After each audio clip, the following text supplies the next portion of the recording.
दोस्तों म्यूजिक हम सभी को पसंद है और दमदार म्यूजिक को क्रिएट करने के लिए ज़रूरत पड़ती है दमदार स्पीकर्स की। इस वीडियो में हम लोग देखेंगे कि कैसे स्पीकर्स को बनाया जाता है और स्पीकर्स को बनाने के लिए किन किन अलग अलग चीज़ों की ज़रूरत पड़ती है। तो चलिए शुरू करते हैं वीडियो को।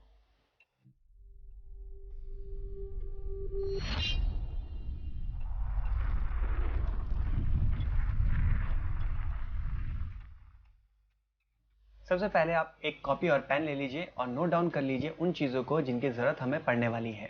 वो हैं chassis, cone, dust cap, magnet, spider, coil, flexible copper wire, AB type super glue, airlight epoxy resin और फेविकोल का सिंथेटिक रबर एडेसिव। सबसे पहले हम लोग मैग्नेट को टॉप असेंबली के साथ जोड़ते हैं, जिसके लिए हम सुपर ग्लू का इस्तेमाल करेंगे। तो यहाँ पे हम सुपर ग्लू की मदद से टॉप असेंबली को जोड़ेंगे, जिसे टी योग भी कहा जाता है। यहाँ पे हमें टॉप असेंबली का इस चीज़ का ध्यान रखना है कि ये सेंटरली अलाइंड हो, मतलब ये बिल्कुल बीचों बीच होना चाहिए। तो हमें मैग्नेट के चारों तरफ इस चीज़ का ध्यान रखना है कि जो गैप है वो चारों तरफ से बराबर रहना चाहिए।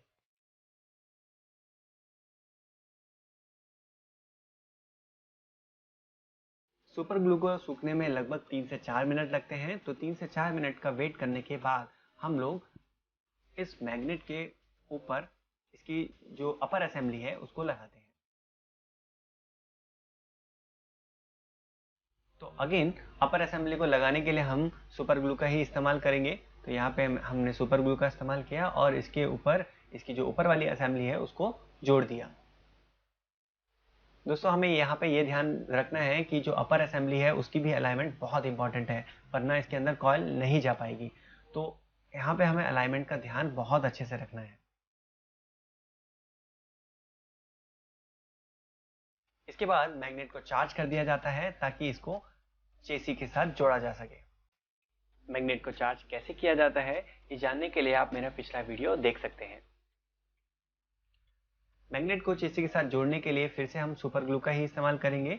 सुपर ग्लू लगाने के बाद चेसी को इसके ऊपर प्लेस कर दिया जाता है और फिर बोल्ट्स की मदद से हम लोग चेसी को इसके ऊपर कस देते हैं।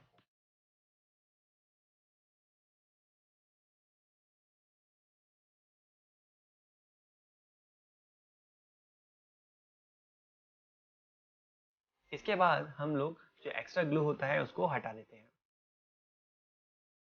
फिर इसके अंदर कॉइल को डाला जाता है।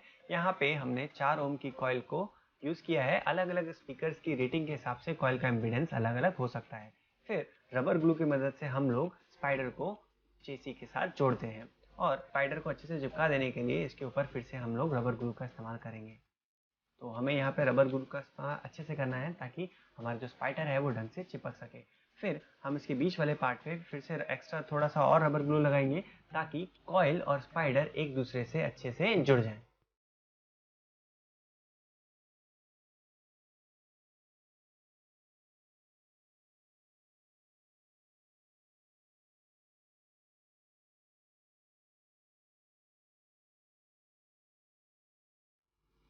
इसके बाद इसके पीछे का फिल्टर कैप लगा दिया जाता है ताकि मैग्नेट के अंदर किसी भी तरह का डस्ट वगैरह ना जा सके।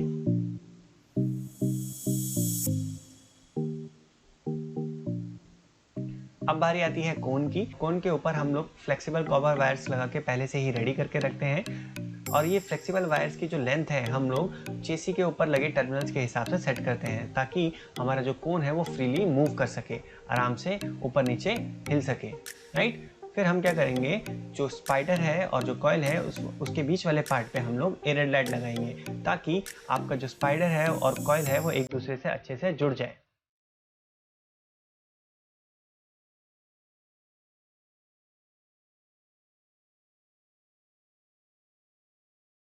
इसके बाद हम ऊपर चेसी में अच्छी मात्रा में ग्लू लगाएंगे और ये ग्लू हमें अच्छे से लगाना है ताकि जो हमारा कोन है वो अच्छी तरीके से चेसी के साथ चिपक जाए। अगर आपका कोन कहीं से भी छूटेगा तो आपके जो स्पीकर का साउंड है वो अच्छा नहीं आएगा। तो यहाँ पे हमें इस चीज़ का ध्यान रखना है कि जो ग्लू है वो अच्छे से हम लगा सकें। फिर हम कोन को चेसी के ऊपर प्लेस कर देते हैं और अगेन थोड़ा सा एयर लाइट फिर से हम कोन और कॉइल के बीच में लगाते हैं। ऐसा करने से हमारा कॉइल, कोन और स्पाइडर ये तीनों एक दूसरे के साथ बहुत अच्छे से जुड़ जाते हैं।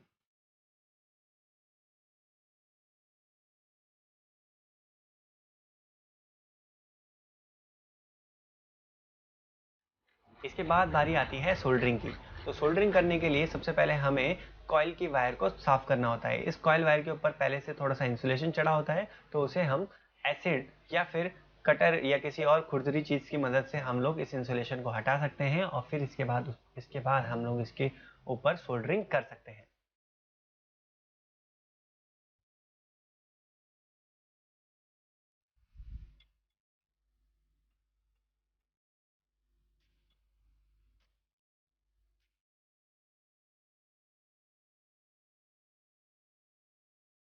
इसके बाद एक्स्ट्रा वायर को निकाल दिया जाता है।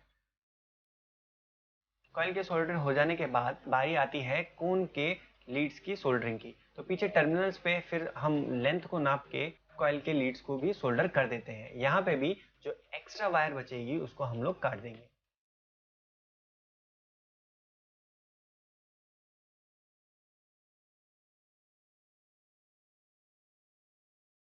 इसके बाद कॉइल का जहाँ पे सोल्डरिंग जॉइंट है उसे हम कलर की मदद से ढक देते हैं और इसके ऊपर अब बारी आती है डस्ट कैप को लगाने की।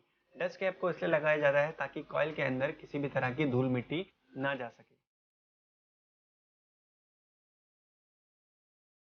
डस्ट कैप लगने के बाद हमारा जो स्पीकर है वो अब रेडी है। थोड़ी देर इसे सूखने के लिए छोड़ दिया जाता है, जिसके बाद से हम लोग टेस्ट कर सकते हैं।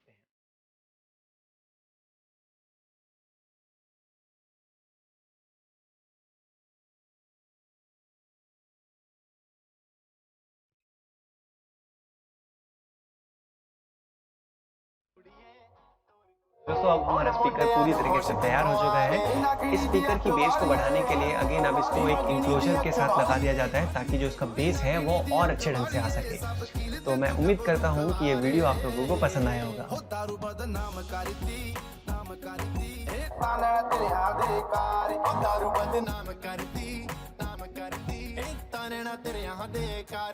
मिलते हैं अगली वीडियो में।